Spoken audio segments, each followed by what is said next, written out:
तो हमने अब तक जो क्वेश्चन किए वो टोटल 40 क्वेश्चन हम लोग कर चुके हैं। क्वेश्चन नंबर 41 टू 45 के बारे में बात करते हैं। 41 टू 45 में दिया है एंट्रेंस स्कोर अटेम्प्ट, मतलब आपको कुछ सब्स्टिट्यूशनल कोडिंग, जैसे आप चाइनीज कोडिंग कहते हैं, उसके क्वेश्चंस आपको गिवन है यहाँ पर, ठीक है। तो किस तरीके से इसको आप निकालोगे, किस तरीके से सॉल्व करोगे, उसके बारे में बात करते हैं। हमेशा मैंने आपको बताया कि जब सब्स्टिट्यूशनल कोडिंग का क्वेश्चन आपसे पूछा जाए, जब सब्स्टिट्यूशनल कोडिंग का क्वेश्चन आपसे पूछा जाए तो उसकी सिंपल पहचान होती है कि उसके अंदर बहुत सारे वर्ड क्या रहते हैं, कॉमन। उन कॉमन वर्ड से ही चीजें निकलती हैं। तो common word, common code, no common word, no common code, word from outside, code from outside. तो क्वेश्चन नंबर 1 के बारे में, मतलब क्वेश्चन नंबर 41 के बारे में बात करते हैं कि आपसे क्वेश्चन नंबर 41 में पूछा क्या गया। ये आपके पास एक पैसेज गिवन है बेटा, इसके अंदर से आपसे क्वेश्चंस पूछे गए हैं। तो क्वेश्चन नंबर 41 के बारे में जान लेते हैं। क्वेश्चन नंबर 41 क्या है? 41 में दिया है which among the following is the code for exam. किसका कोड पूछा है बेटा उसने आपसे?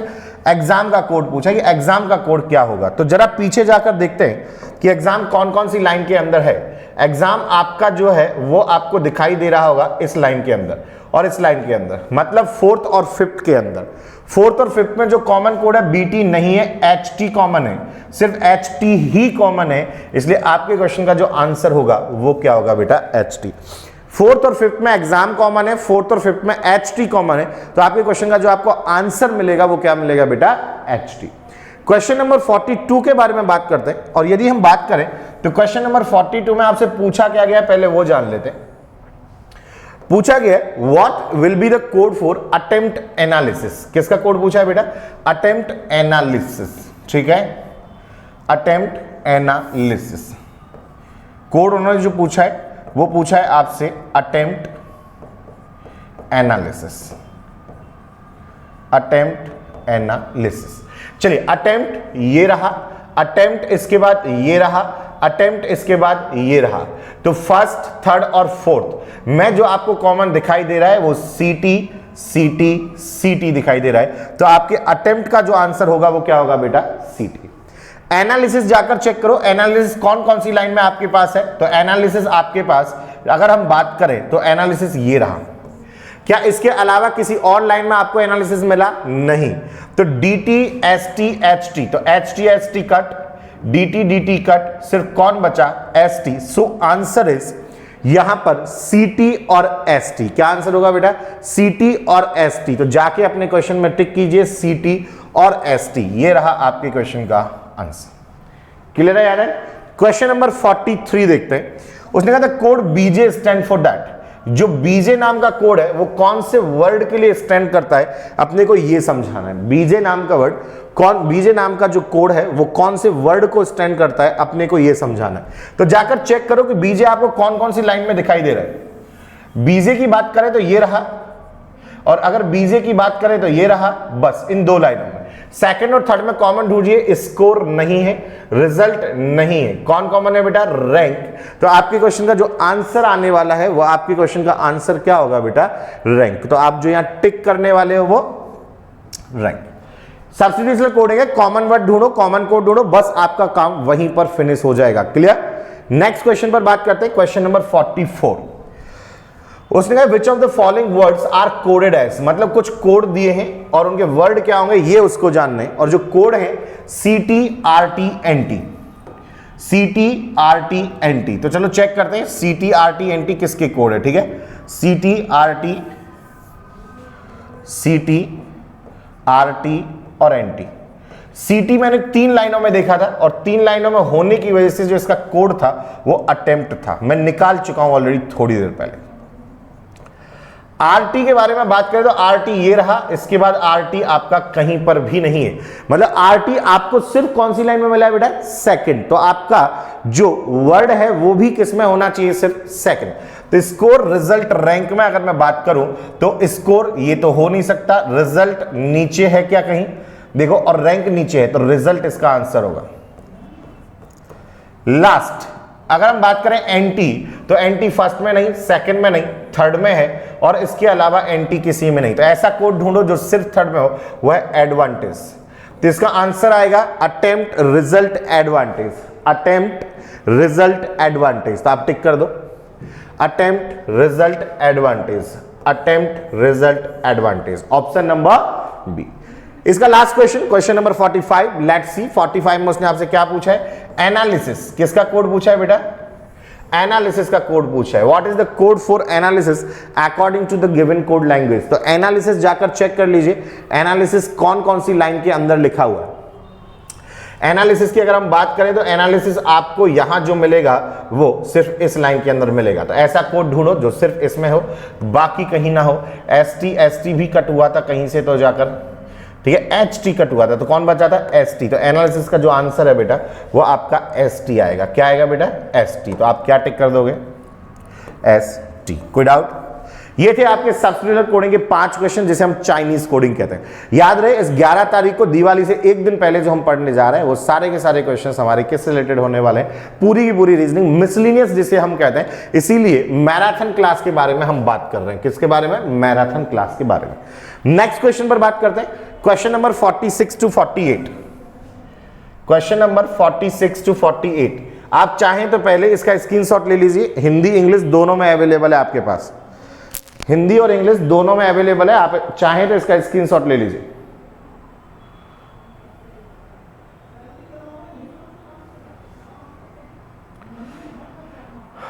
हो गया स्क्रीनशॉट,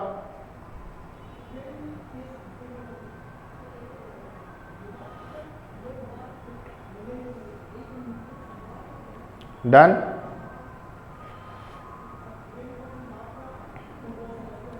सॉल्व करें बेटा।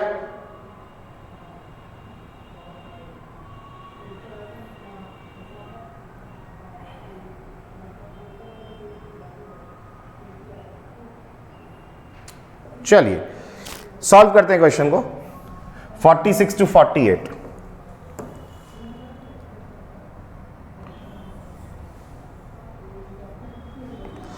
देखो क्या दिया है उसने आपको, 6 पर्सन्स हैं sitting around a circular table but not necessary 3 of them faces inside, 3 of them faces outside the centre. Total 6 लोग हैं जिसमें से 3 लोग अंदर देख रहे हैं और 3 लोग बाहर। कौन अंदर कौन बाहर इसके बारे में हमें कुछ भी पता नहीं है। आगे देखो क्या लिखा है, they are of different ages, उनके पास अलग अलग एजेस हैं। V and R sit immediate left to each other, V and R sit immediate left to each other, V and R sit immediate left to each other. हाँ या ना, एक बार उनमें से कोई अंदर कोई बाहर।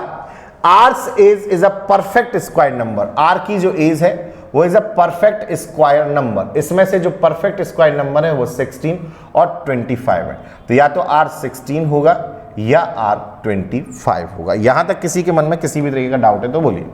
Difference between the R and S is 2। अगर ये 16 है तो 2 पर 18 आ जाएगा, 25 है तो 27। मतलब S की जो एज है वो अगर 16 हुआ तो 2 18 और 25 हुआ तो 27। S sit third to the right of R, R के थर्ड राइट कौन होगा, S। एक काम करो, चाहो तो आप एक बार R को अंदर दिखा दो। R के इमीडिएट लेफ्ट कौन होना चाहिए, V, और V के इमीडिएट लेफ्ट कौन होना चाहिए, R। और आप चाहो तो एक डायग्राम और बना लो, 1 2 3 4 5 6 इनके बात करें अगर हम, तो ये आपके पास टोटल कितने लोग हो गए बेटा, 6 लोग हो गए। ठीक है, 1 2 3 4 5 और 6। चलो उसने क्या कहा था वो देख लो। R को इस बार अंदर ना देखे कि बाहर दिखाया। R के इमीडिएट लेफ्ट पर V, तो V के इमीडिएट लेफ्ट पर R। उसने कहा है S sit third to the right of R, R के थर्ड टू द राइट 1 2 3 कौन आएगा बेटा, S। R के थर्ड टू द राइट कौन आएगा बेटा, S। नेक्स्ट देखो उसके बाद क्या लिखा है, P and T are immediate neighbour. P और T एक दूसरे के नेबर है। क्लियर, P और T एक दूसरे के नेबर है, मतलब इन दोनों जगह पर कौन आएगा, PT। इन दोनों जगह पर कौन आएगा, PT।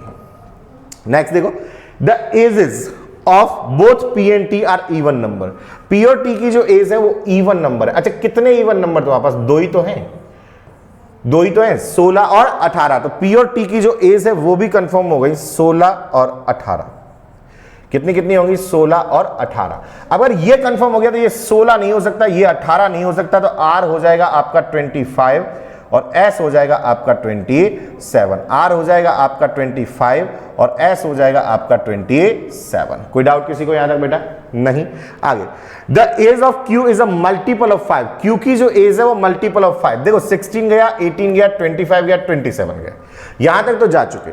उसने कहा Q is a multiple of 5 and sit second to the multiple of 5 मतलब 15। तो Q की एज फिक्स्ड हो गई यहां से। Q की एज कितनी हो गई? फिक्स्ड। Q की एज कितनी हो गई बेटा? Fixed, multiple of 5। Clear? And sit second to the left of P, और वो P के सेकंड टू द लेफ्ट में है, मतलब मुझे यहां P बिठाना पड़ेगा और P के सेकंड टू द लेफ्ट के लिए अंदर दिखाना पड़ेगा। अब आपके पास अपने आप ही यहां कौन आ जाएगा? T। यहां कौन फिक्स हो जाएगा? T। इन दोनों का जो वैल्यू है वो 16 और कितना है? 18। Clear? Same second to the left of P, तो सिंपल सी बात है, अगर P के सेकंड टू द लेफ्ट है तो मुझे इन दोनों में से कंफर्मेशन मिल गया कि P के सेकंड टू द लेफ्ट के लिए बाहर दिखाओ, यहां पर कौन? T, और इन दोनों पर जो वैल्यू है मेरे पास वो 16 और कितनी है बेटा? 18। The person whose age are a perfect square, ऐसा कोई पर्सन जिसकी एज परफेक्ट स्क्वायर है, are immediate neighbours. The person whose age are perfect square are immediate neighbour, मतलब 16 और 25 एक दूसरे के नेबर होंगे। तो यदि 16 और 25 एक दूसरे के नेबर होंगे तो T को 16 रख दीजिए और P आपका कितना हो जाएगा? 18। तो ये भी आपका कंफर्म हो गया। सेम मैं ऊपर की तरफ बात करता हूं तो आप T को 16 रख दीजिए और P को रख दीजिए 18, तो आपका ये भी क्या हो जाएगा? कंफर्म हो जाएगा। यहां तक किसी के मन में कोई डाउट है तो बोलो बेटा। क्लियर है? याद है? चलो आगे की तरफ चलते हैं। आगे देखो क्या दिया उसने आपको। T and Q faces each other, T and Q faces each other मतलब एक दूसरे की तरफ फेस कर रहे हैं। T and Q faces each other, एक दूसरे की तरफ फेस कर रहे हैं। क्लियर? 3 लोग अंदर 3 लोग बाहर, लेकिन 1 2 3 4 अंदर हो गए, इसलिए ये डायग्राम तो क्या हो जाएगा? रॉन्ग। यहां पर बात करते हैं 1 2 3 अंदर, तो सिंपल 3 बाहर, तो आपका राइट डायग्राम ये होगा। 3 लोग अंदर देख रहे हैं और 3 लोग कहां देख रहे हैं? बाहर। यहां तक किसी के मन में किसी भी तरीके का कंफ्यूजन है तो बिंदास आप मुझे जवाब दीजिए। If you have any doubt then tell me. Clear बेटा? तो ये आपके सामने एक डायग्राम है, प्रॉपर डायग्राम। किसी को कोई डाउट है तो कमेंट सेक्शन में मुझे बताइए जल्दी से, और नहीं है डाउट तो मुझे इस क्वेश्चन का आंसर कीजिए। 46 टू जो क्वेश्चन नंबर है, चलिए इस क्वेश्चन का जवाब दीजिए कि इस क्वेश्चन का आंसर क्या आएगा। बोलिए बेटा।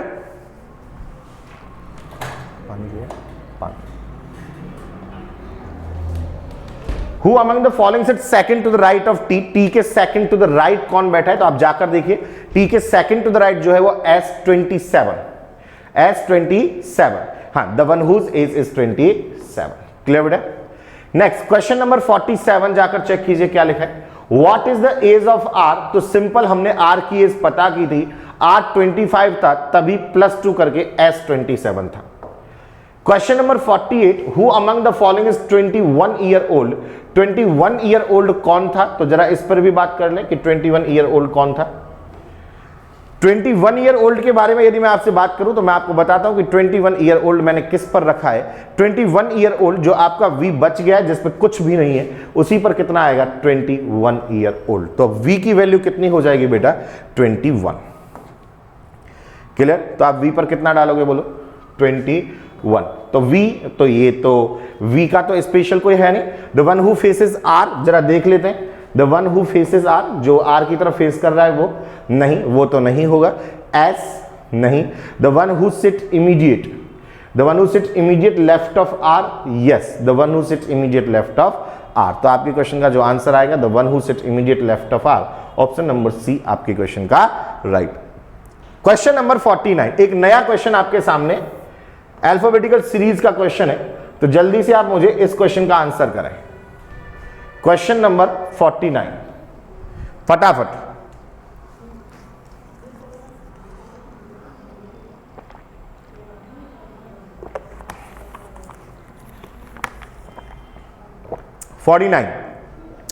देखो पूछा क्या है उसने कहा है कि which among the following element is 18th from the right hand. Which among the following element is 18th from the right hand. Right hand से 18 कौन होगा? 4 4 8 4 12 4 16 17 18, सो योर आंसर इज एल। कौन सा तत्व दी गई श्रृंखला के दाएं छोर से 18वें नंबर पर है? तो 4 4 8 4 12 और 4 16 और 2 18। तो आपके क्वेश्चन का आंसर क्या आएगा बेटा? एल। कोई डाउट्स? इजी क्वेश्चन था अल्फाबेटिकल सीरीज का। इस क्वेश्चन के बारे में जवाब दीजिए बेटा। पूछा क्या है, मैं रीड करता हूं आपके सामने। How many symbols are there? किसके बारे में बात कर रहा है बेटा? How many symbols are there, clear, which is immediately followed by a number, which is immediately followed by a number, मतलब राइट साइड में नंबर होना चाहिए, and immediately preceded by a consonant, और लेफ्ट साइड में क्या होना चाहिए? Consonant. तो ऐसे सिंबल बताइए जिनके राइट में नंबर और जिनके लेफ्ट में क्या हो? कॉन्सोनेंट। तो मैं एक काम कर सकता हूं, मैं पहले नंबर देखूंगा, फिर सिंबल, फिर कॉन्सोनेंट, ठीक है? चलो, नंबर सिंबल नहीं है, नंबर सिंबल नहीं है, number symbol consonant, number symbol consonant नहीं है, नंबर सिंबल कॉन्सोनेंट नहीं है, सो योर आंसर इज 1। क्योंकि आपके पास जो सिंबल है वो या तो एक ये है, या एक ये है, या आपके पास ये है, या ये, 4 ही तो ऑप्शन है। तो सिंबल से पहले कॉन्सोनेंट यहां पर है ही नहीं, तो ये खत्म हो जाएगा, यहां पर है नहीं, ये खत्म हो जाएगा, यहां पर है नहीं, ये खत्म हो जाएगा, इसलिए कितना बचेगा? ओनली 1। तो आपका 1 क्वेश्चन का आंसर। क्वेश्चन नंबर 51 बताओ बेटा। क्वेश्चन नंबर 51, क्वेश्चन नंबर 51, उसने कहा in the word operation if all the consonant are replace with their previous letter. Word है ऑपरेशन, OPERATION। क्या वर्ड है बेटा? ऑपरेशन। करना क्या है वो समझ लो। उसने कहा all the consonant replace with their previous letter. All the consonant, तो पी का क्या होगा? O, आर का क्या होगा? Q, टी का S, N का M। कोई डाउट याद है? फिर लिखा है vowel are replace with their next letter, तो O का next O, P, E, F, A, B, I, J, O, P। Clear बेटा? Then how many vowels are there in new word formed after the rearrangement, ठीक है? Vowel are replaced with their next letter according to alphabetica. How many vowels are there in the new word formed after the rearrangement? तो उसने कहा है कि पुनर्व्यवस्था के बाद बने नए शब्दों में कितने स्वर हैं? 1, बस। कितना वॉवेल है? ओनली 1। इसके अलावा और कोई वॉवेल पॉसिबल नहीं है। तो आपके क्वेश्चन का आंसर जो आएगा क्या?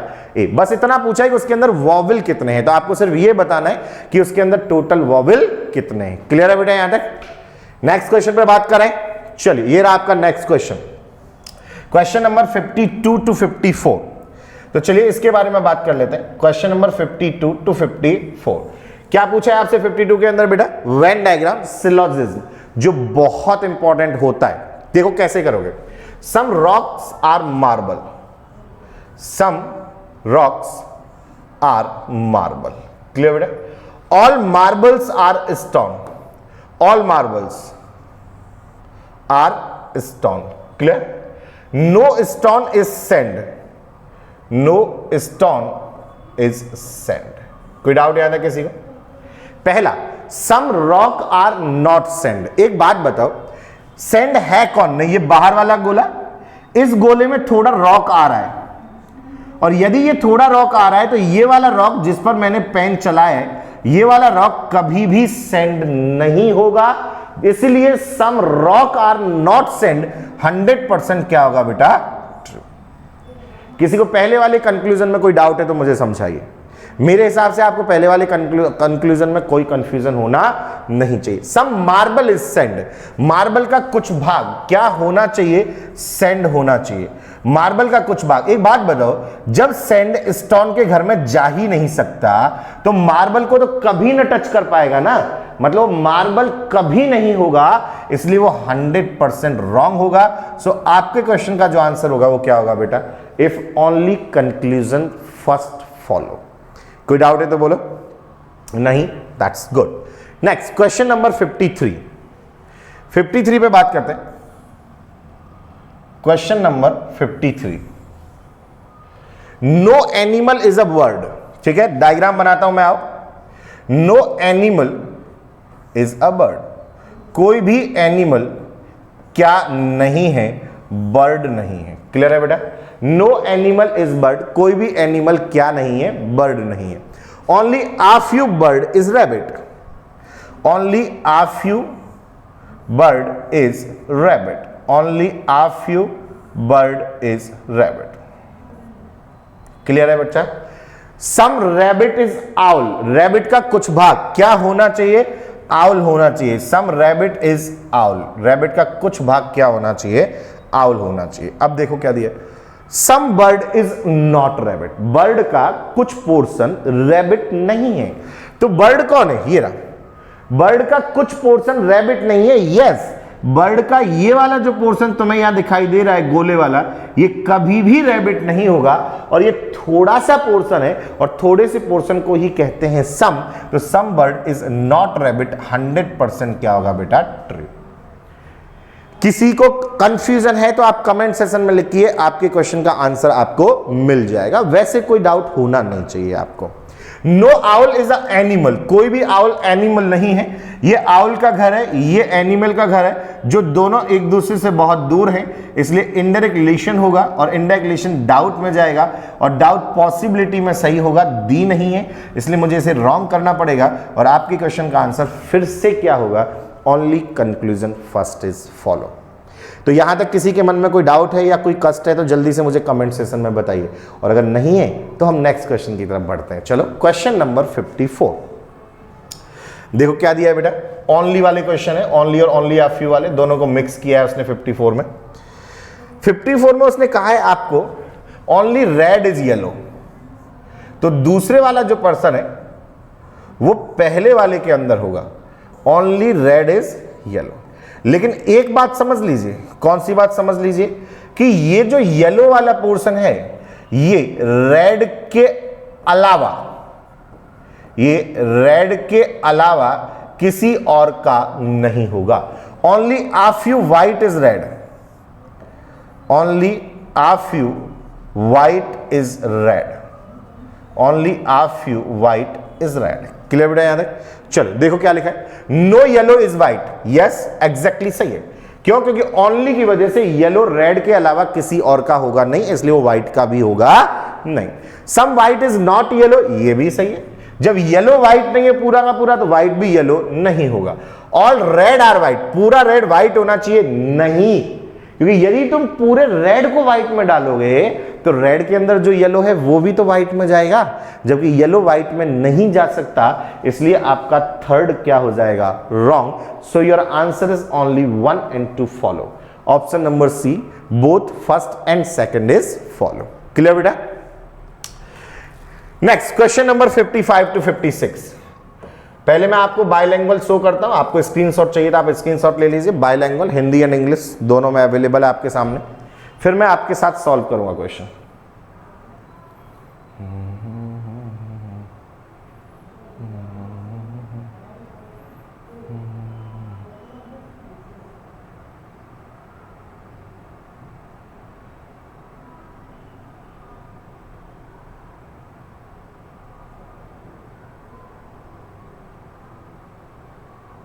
डन?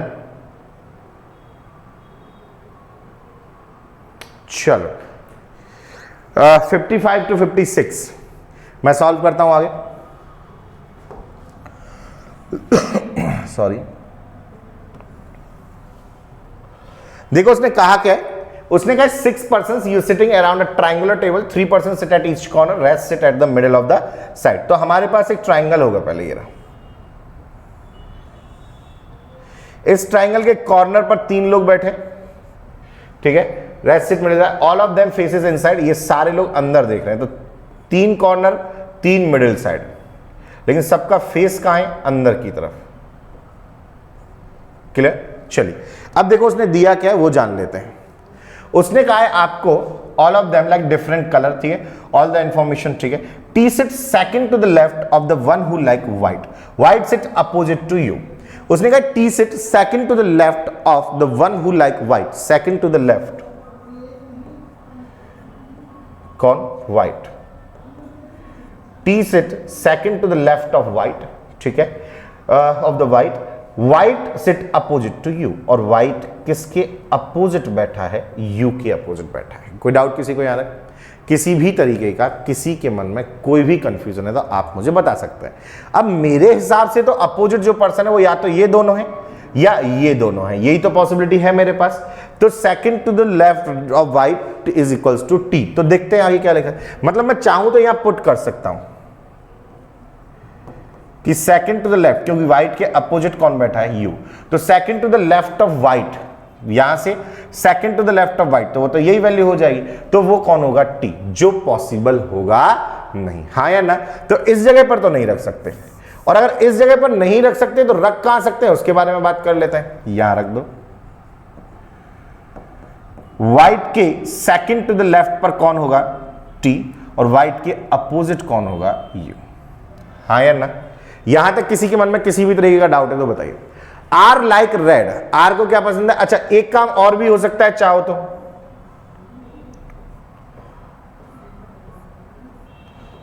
यहां व्हाइट रख दो, अपोजिट यू रख दो, व्हाइट के सेकंड टू द लेफ्ट, तो 1 2, यहां किसको रख दो, टी रख दो। एक ये काम भी हो सकता है। क्लियर है बेटा, याद है। Next, R like red, R is not an immediate neighbour of T and the one who like white. उसने कहा है आपको कि आर लाइक, आर को रेड पसंद है, ठीक है। आर को क्या पसंद है, रेड। आर लाइक रेड, ठीक है। R is not an immediate neighbour of T and the one who like white. T का नेबर आर नहीं मतलब यहां नहीं, व्हाइट का नेबर आर नहीं मतलब यहां नहीं, तो आर यहां होगा। और आर को कौन सा कलर पसंद है, रेड। टी का नेबर नहीं मतलब यहां नहीं, व्हाइट का नेबर नहीं मतलब यहां नहीं, तो आपका आर यहां होगा। और आर को क्या पसंद है बेटा, रेड। क्लियर है यहां तक। Next, Q sit second to the left of P. Q किसके सेकंड टू द लेफ्ट है, पी के। P sit at one of the corner, P corner पे है और पी के सेकंड टू द लेफ्ट कौन होगा बेटा, क्यू। अगर मैं पी को इस कॉर्नर पर रखता हूं तो second to the left of P, Q possible नहीं है, तो इस कॉर्नर पर रखना पड़ेगा। और पी के सेकंड टू द लेफ्ट कौन आ जाएगा, क्यू। अगर मैं इस कॉर्नर पर पी रखता हूं तो सेकंड टू द लेफ्ट पर क्यू पॉसिबल नहीं होगा, लेकिन और कोई कॉर्नर मेरे पास बचा नहीं, तो इसलिए ये डायग्राम को तो मुझे क्या करना पड़ेगा, रफ करना पड़ेगा, हाँ या ना बेटा। Next, the one who like violet sit immediate left of the black but not sit opposite to P. P के अपोजिट ब्लैक नहीं होगा, ये क्लियर है। लेकिन उसने बोला है कि violet immediate left of the black, black के इमीडिएट लेफ्ट वायलेट होना चाहिए। तो ब्लैक के इमीडिएट लेफ्ट या ब्लैक के इमीडिएट लेफ्ट, ब्लैक के इमीडिएट लेफ्ट कौन होना चाहिए, वायलेट होना चाहिए। आगे देखो, Q does not like blue. Q को क्या पसंद नहीं है, ब्लू पसंद नहीं है। Q does not like blue, Q does not like blue, हाँ या ना। तो अब हमें यह जानना है कि पहले हम किसको कहां रख सकते हैं, इसके बारे में हमें पहले ये समझना पड़ेगा कि हम आप इसको कहां रख सकते हैं। इससे तो आप टी के नेबर में नहीं रख सकते, ठीक है। व्हाइट के नेबर में नहीं रख सकते, कौन, R red. Q sit second to the left of P, Q sit second to the left, P sit at one of the corners, ठीक है। Okay, the one who like violet sit immediate left of the one who like black. Black के immediate left कौन होना चाहिए आपका, और उसने बात लिखी है कि violet not sit opposite to P. Violet किसके अपोजिट नहीं है, पी के अपोजिट नहीं है। वायलेट पी के अपोजिट नहीं है, ये बात याद रखनी है। तो देखो जरा किसको कहां आप अरेंज कर सकते हो, किसी भी तरीके से आप किसको कहां अरेंज कर सकते हो, उस तरीके से आपको देखना पड़ेगा। बताइए जल्दी, एनी डाउट यहां तक किसी को। तो किसी एक जगह पे आपको इसे कहीं ना कहीं तो फिक्स करना पड़ेगा, है ना। तो कहीं देख लो पहले, कहीं रॉन्ग किया है कि T sit second to the left of the one who like white, white sit opposite to U. White किसके अपोजिट है, यू के। और टी जो है वो second to the left of the one who like white, white के, ठीक है। व्हाइट के सेकंड टू द लेफ्ट पर टी होगा और व्हाइट यू के अपोजिट है। Clear. R like red, okay. R is not an immediate neighbour of T, ठीक है, and the one who like white, ठीक है। और आर पे रेड है। व्हाइट का नेबर नहीं है, टी का नेबर नहीं है, आर पे रेड है, कोई दिक्कत नहीं है। उसके बाद लिखा है आपके पास R is not an immediate, ठीक है। Q sit second to the left of P, P sit at one of the corner. P कहां पर बैठा है, कॉर्नर पर बैठा है। तो आपके पास ये दो कॉर्नर थे, पी के second to the left Q खाली था, यहाँ रखता तो मैं क्यू रख नहीं सकता था। और बोला है पी सिट एट, ठीक है, the one who like violet sit immediate left of the one who like black, black के इमीडिएट लेफ्ट वॉयलेट होना चाहिए। उसने कहा है आपके पास but not sit opposite to P, लेकिन जो वॉयलेट है वो किसके अपोजिट नहीं है, पी के अपोजिट नहीं है। Q does not like blue, इसका मतलब मैं एक काम कर सकता हूं चाहूं तो यहां ब्लैक रख दो, ब्लैक के इमीडिएट लेफ्ट कौन आएगा, वॉयलेट। हाँ या ना बेटा, क्लियर। और क्यू पर ब्लू नहीं है तो यहां पर क्या रखना पड़ेगा आपको, ब्लू।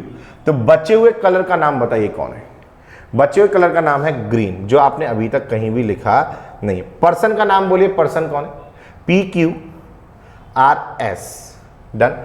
चलिए क्वेश्चन देखते हैं जरा, क्वेश्चन क्या कह रहा है। Who among the following sit third to the left of S?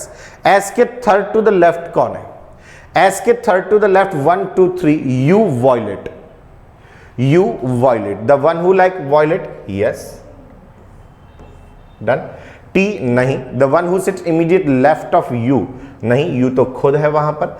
Next U हाँ हो सकता है, तो both A and D, तो आंसर आएगा 5, both A and D, clear. Next question पर बात करते हैं, question number 56, which of the following pair is correct, ऐसा कौन सा पेयर है जो आपको सामने क्या दिखाई दे रहा है, करेक्ट दिखाई दे रहा है। तो मैं बताता हूं, पी पर व्हाइट है, नहीं बिल्कुल भी नहीं है।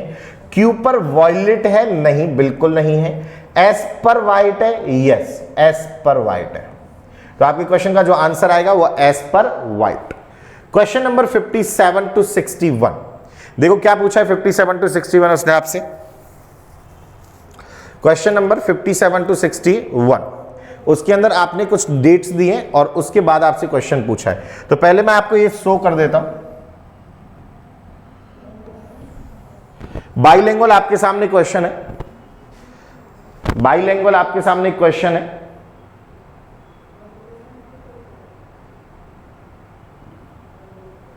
सॉल्व कीजिए बेटा। चलो देखो किस तरीके से आप इस क्वेश्चन का आंसर निकालेंगे, मैं बताता हूं आपको। क्वेश्चन नंबर 57 to 61, उसने क्या कहा है वो देख लेते हैं। 10% है आपके पास जनवरी, मई, अगस्त, अक्टूबर एंड दिसंबर। जनवरी, मई, ठीक है। उसके बाद आपके पास अगस्त, अक्टूबर एंड दिसंबर, अगस्त, अक्टूबर और दिसंबर। इसमें दो डेट दी गई हैं, कौन कौन सी, 9th और 30, 9th और 30, 9th और 30, 9th और 30, 9th और 30, 9th और 30। हाँ या ना बेटा, क्लियर। 10 लोग हो गए होंगे आपके पास।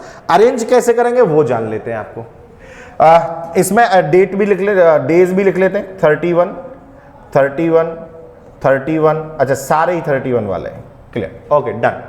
3% were born between M and Q and they born in the same date. 3 लोग हैं एम और क्यू के बीच में और उन दोनों की डेट क्या होगी, सेम। तो अगर 3 लोग हैं एम और क्यू के बीच में तो ऐसी बहुत सारी जगह हैं, एम और क्यू के बीच में 3 लोग होंगे, लेकिन इन दोनों की जो डेट है वो क्या होगी बेटा, same, clear. 2% were born between M and R, M और आर के बीच कितने होंगे, 2। तो एम और आर के बीच में जो पर्सन होंगे वो कितने होंगे, 2, क्लियर बेटा। R was born in either May और दिसंबर, आर या तो मई में या फिर आर कब, दिसंबर। तो एक सिंपल सी बात है, यदि मैं आर को मई में रख रहा हूं तो आर मुझे यहां रखने के बाद एम ऊपर तो नहीं जाएगा, तो 2 छोड़कर एम आएगा, और एम के बाद यदि मैं बात करूं तो एम और क्यू के बीच में कितने होंगे, 3, तो नीचे भी जा सकता है, या 1 2 3 छोड़कर अगर मैं बात करूं तो ऊपर भी जा सकता है, क्लियर। आगे देखते हैं क्या लिखा है मेरे पास। The number of person born between R and Q is same as the number of person between N and T. R और क्यू के बीच उतने ही हैं जितने एन और टी के बीच में, क्लियर बेटा। Next, tea was born in October, T कब है, अक्टूबर में। S was born just after L, L के जस्ट बाद, S was born just after L, L was born after R, और L किसके बाद में है? R के बाद में। क्लियर है यहाँ तक बेटू? T was born on October, ये हो गया, S was born हो गया, ठीक है। P was born just before the month when O was born, O से जस्ट पहले वाले मंथ में कौन होगा आपका? P। आगे देखो क्या लिखा है, U was born before T, T से पहले U। नेक्स्ट, उसके बाद M was born after R, M जो है वो किसके बाद है? R के बाद। तो एक बार मैं R को यहां रख देता हूं, एक बार मैं R को यहां रख देता हूं, एक बार मैं R को यहां रख देता हूं, और एक बार मैं R को यहां रख देता हूं। क्लियर है यहां तक? R के बाद उसने बोला है आपको क्या? M was born after R, तो R के बाद दो छोड़कर M, R के बाद दो छोड़कर एक और दो छोड़कर M, R के बाद नीचे जगह ही नहीं बचेगी, इसलिए इन दोनों कंडीशनों की तो मुझे कोई भी जरूरत नहीं। तो मेरे पास सिर्फ दो कंडीशन है। M और Q के बीच 3 होने चाहिए, तो M और Q के बीच नीचे 3 नहीं बचेंगे, तो 1 2 3 यहां पर कौन हो जाएगा? Q। क्लियर? R और Q के बीच उतने ही होने चाहिए जितने N और T के बीच होने चाहिए। R और Q के बीच उतने ही होने चाहिए जितने N और T के बीच होने चाहिए। तो N और T के बीच जितने होने चाहिए, तो मैं सिंपल से पॉइंट पर बात करता हूं, वो नीचे किसी न किसी जगह पर होगा, और T अक्टूबर में ही होगा। तो यदि T अक्टूबर में है तो सिंपल सी बात है, मुझे T और N यही रखना पड़ेगा, तभी यहां 0 है तो यहां भी क्या हो पाएगा? 0। क्लियर? नेक्स्ट पॉइंट पर बात करते हैं, R और Q के बीच, मगर मैंने M छोड़कर यहां Q रखा होता तो R और Q के बीच 1 2 3 4 5 6 हो जाते, तो N और T के बीच भी 6 होने चाहिए थे, तो 1 2 3 4 5 6, N को मैं ऊपर ले जा सकता हूं, कोई प्रॉब्लम नहीं। लेकिन यदि मैंने 3 छोड़कर Q को यहां रखा तो R और Q के बीच सेम, तो T और N के बीच भी क्या हो जाएंगे? सेम। तो पॉसिबिलिटी तो है मेरे पास, पॉसिबिलिटी में मुझे कोई दिक्कत नहीं है। आगे बात करते हैं। S was born just after L, ठीक है। P was born just before the month O born, U was born before T, T से पहले कौन है? U।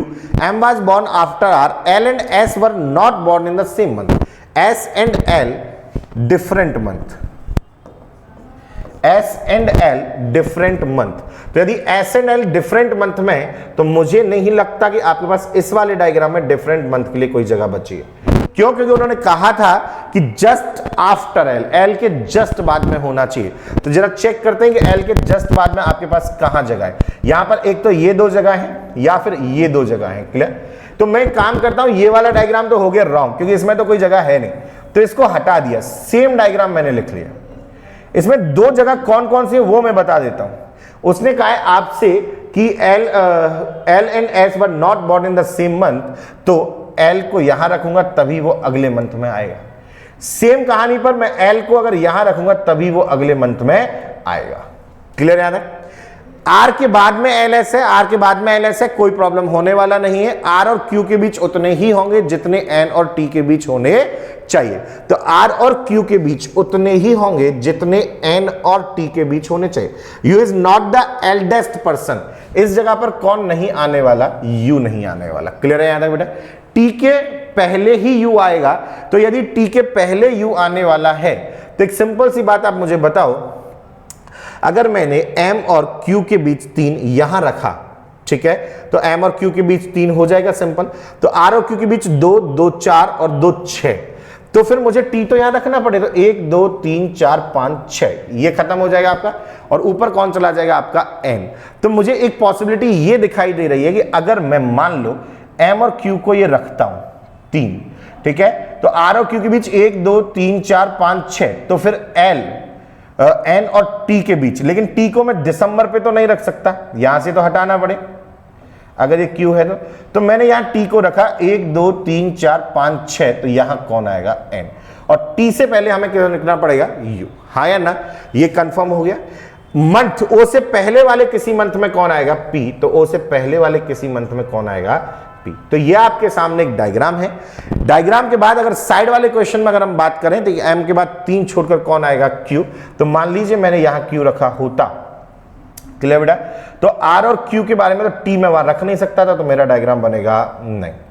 तो ये तो रॉन्ग, नीचे तो रख नहीं सकते, ऊपर रख दो आर के बाद 2 छोड़कर क्यू, तो ऊपर जगह ही नहीं है मेरे पास, तो ऊपर तो वैसे ही नहीं जा सकता। आर और एम के बीच 2 होने चाहिए, आर और एम के बीच 2, एम और क्यू के बीच 3, तो यहां कौन आ जाएगा? क्यू।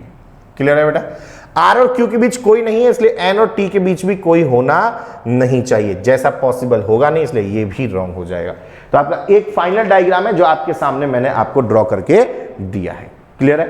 पूछा क्या है क्वेश्चन के अंदर? क्वेश्चन नंबर 57, उसने कहा है आपसे how many person were born between S and U? How many person were born between S and U? S और U के बीच कितने लोग पैदा हुए हैं? How many persons were born between S and U? तो S और U के बीच कितने लोग पैदा हुए हैं, जल्दी बताइए मुझे। S और U के बीच, तो S और U के बीच जो पैदा हुए लोग हैं वो 2 हैं, तो आपके क्वेश्चन का जो आंसर आएगा बेटा वो क्या आएगा? 2। क्लियर? नेक्स्ट क्वेश्चन पर बात करते हैं, क्वेश्चन नंबर 58। आपसे पूछा गया है who among the following was born on 30 August? 30 अगस्त को कौन पैदा हुआ था? तो जरा चेक करके बताओ कि 30 अगस्त को कौन पैदा हुआ था। 30 अगस्त को जो पैदा हुआ था वो एम पैदा हुआ। कौन पैदा हुआ बेटा? एम। तो आपके क्वेश्चन का जो आंसर आएगा वो क्या आएगा, बोलो? M. Question number 59, the number of person were born, the number of person were born between n and s is same as the number of person born after। n और s के बीच जितने हैं उतने किसके बाद है? तो n और s के बीच जितने हैं उतने किसके बाद में है, ये हमें बताना है। n और s के बीच कितने हैं वो उसके बाद हमें क्वेश्चन का आंसर करना है। उसने कहा है कि n और s के बीच जितने हैं उतने ही किसके बाद में होंगे, तो n और s के बीच हैं कितने पहले जान लो। n और s के बीच 3, तो किसके बाद 3 होंगे? p के बाद 3 होंगे। किसके बाद 3 होंगे? p के बाद। तो आपके क्वेश्चन का जो आंसर आएगा वो क्या आएगा बेटा? p आएगा। क्या आएगा आपके क्वेश्चन का आंसर बताओ? p। Clear? Last question, question number 60। Last question, question number 60। 4 of the following, ठीक है, मतलब odd one out, NLROP, NLROP, NLR,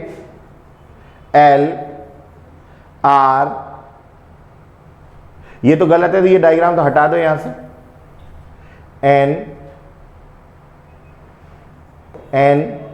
NLROP 9999, सिर्फ कौन नहीं है? L। तो आपके क्वेश्चन का जो आंसर आएगा बेटा क्वेश्चन नंबर 60 में वो क्या आएगा बताओ? L। क्लियर यहां तक? तो ये थे आपके आज के क्वेश्चंस। मैं फिर से बता दूं कि अगर आप पीडीएफ चाहते हैं तो पीडीएफ के लिए आपको क्या करना पड़ेगा? पीडीएफ के लिए आपको हमारा टेलीग्राम पेज ज्वाइन करना पड़ेगा, और एग्जामशाला के ऑफिशियल यूट्यूब चैनल को अगर आपने अभी तक भी नहीं सब्सक्राइब किया है तो जल्दी से सब्सक्राइब करें, क्योंकि यहां मिलते हैं बहुत धमाकेदार लेक्चर्स जो सिलेक्शन में आप सबकी हेल्प करते हैं।